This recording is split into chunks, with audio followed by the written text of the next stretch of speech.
네, 장마철 집중호우가 내리면서 곳곳에서 비 피해가 속출했습니다. 특히 지난 1월 광주에서 짓던 아파트가 무너져 6명이 사망한 사고가 났던 현대산업개발이 서울에 지은 다른 아파트에서도 내부에 빗물이 쏟아지면서 부실 시공 의혹이 제기되고 있습니다. 네, 현대산업개발 측은 세월이 흘러서 하자가 생길 수 있다고 설명했는데 준공한 지 이제 막 3년이 지난 아파트였습니다. 취재 기자와 더 자세한 이야기 나눠보겠습니다. 김예린 기자 나와 있습니다. 어서 오십시오. 네, 안녕하세요. 자, 김 기자, 세월이 흘러서 하자가 발생했는데 준공한 지 3년 된 아파트 얘기를 시작하겠습니다. 자, 장마철이 이어지고 있는데 입주민들 불안감이 이만저만이 아니겠어요? 네, 아무래도 장마철이 계속되고 있다 보니까 불안감이 큰 상황인데요. 네.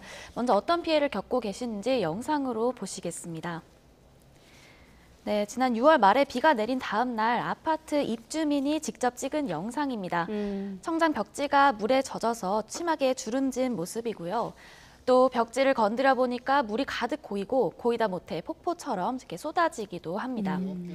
떨어진 물은 대야를 가득 채워서 받아낸 물만 2.3kg에 달했습니다. 비가 온 뒤로는 전등이 또 혼자서 깜빡거리기도 하는 등 누전 의심 현상이 일어나기도 하는데요. 지난달 24일, 23일 서울에 첫 장맛비가 내리면서 현대산업개발이 지은 아파트에서 일어난 일들입니다. 직접 찾아가 보니 비가 그친 지 한참이었는데도 벽지 곳곳이 여전히 울어 있었습니다. 피해 상황 들어보시겠습니다. 집안 전체적으로 다 천장 벽지가 다 들떠 있는 그런 상황이었습니다. 그래서 그냥 물이 떨어진다기보다 이제 계곡물이 떨어지는 수준이었고 걸레로 닦아낸 거 외에 대야에 받은 물만 한 2.3kg 정도가 나와요. 네, 걸레로 닦다가 안 되니까 오죽하면 지금 대야에 물을 채워서 무게까지 쟀겠어요. 네. 세월이라고 하기엔 3년이라는 세월이 그렇게 긴 시간은 아닌 것 같은데 네. 시공사 누수원인 뭐라고 설명하고 있습니까? 네, 취재진이 직접 질의했습니다. 현대산업개발 측은 세월이 흐르다 보면 발생할 수 있는 문제라고 해명했습니다. 하지만 납득하기는 어려웠는데요.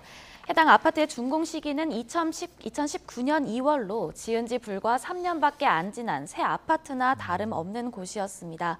또 실제로 준공하자마자 새들어 살았던 신혼부부 역시 비가 오자 같은 누수 피해를 겪었다고 합니다. 게다가 해당 아파트 단지에선 한두 곳이 아닌 여러 곳에서 누수 피해 민원이 접수되고 있었습니다. 네. 애초 시공 자체에 문제가 있었다는 의혹이 제기될 수밖에 없는데요.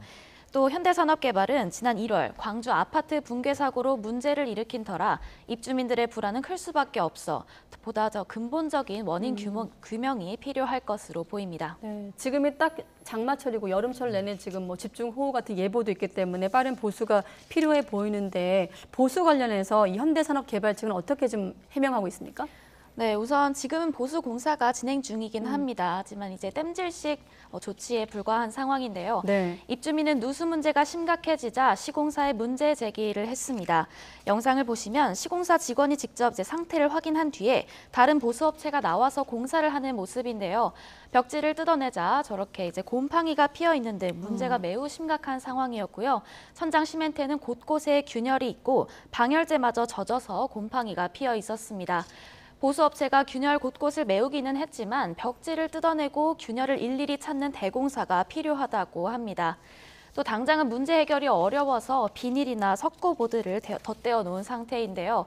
현대산업개발 측이 문제 해결에 드는 비용을 책임지기로 하기는 했지만 공사판 같은 집에서 장마철을 보내야 하는 입주민의 피해는 이만저만이 아닌 상황입니다. 네, 뭐 누수도 문제지만 입주민들 입장에서는 벌써부터 균열이 생기면 불안할 수밖에 없을 것 같은데 전문가들은 이 균열에 대해서 뭐라고 설명하고 있습니까?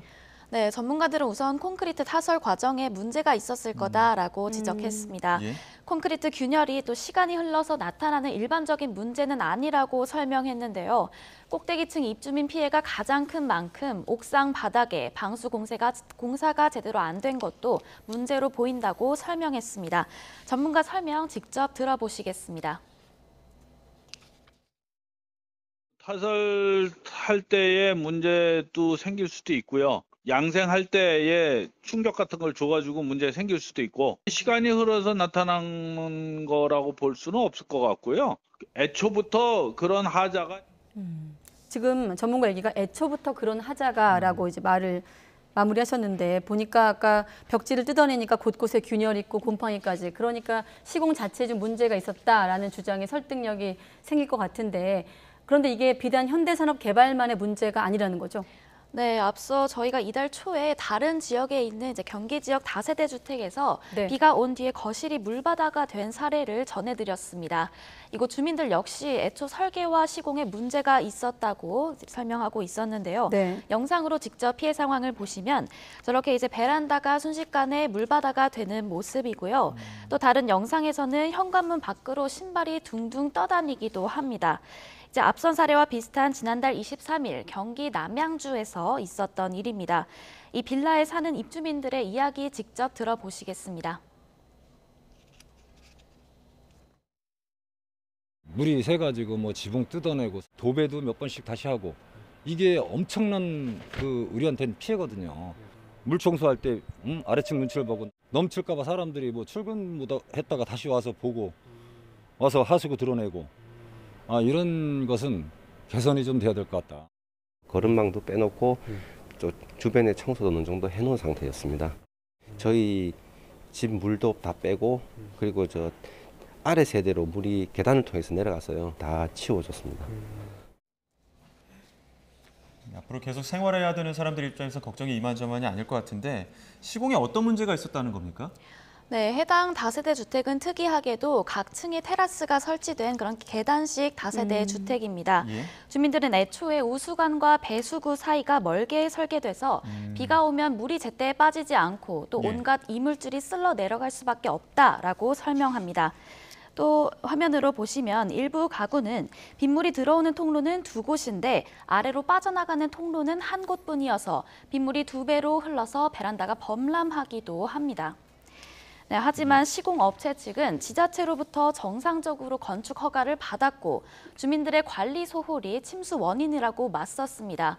또 지자체는 테라스형 다세대 주택에 대한 규정이 미비하다면서 사실상 뒷짐만 지고선 상황입니다.